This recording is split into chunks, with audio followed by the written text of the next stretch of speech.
ভালোবেসে দিয়েছিল কেউ, নামটি সুনয়না। সুনয়না ছিল সব সময় হাসি খুশি, বিশ্বাস করতো মানুষে, বন্ধুরা পাশে, পরিবার ভালোবাসায় ভরপুর।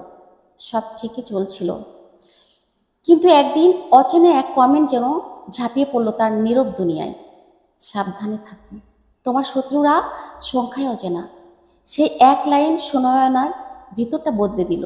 সে চারপাশের লোকগুলোর দিকে নতুন চোখে তাকাতে শুরু করলো, যাদের মনে করতো আপন। হঠাৎ যেন প্রশ্ন জেগে উঠল, ওরা কি সত্যি চায় আমি ভালো থাকি? তখন থেকেই সুনয়না এক নতুন যুদ্ধে নামলো। সে কারো সামনে চিৎকার করেনি, কাঁদেনি, বরং নীরবে গড়ে তুলেছে এক অদৃশ্য প্রাচীর। এক একটা বিশ্বাসঘাতকতা, এক একটা মিথ্যা, এক একটা ছবল হয়ে উঠেছে সেই প্রাচীরের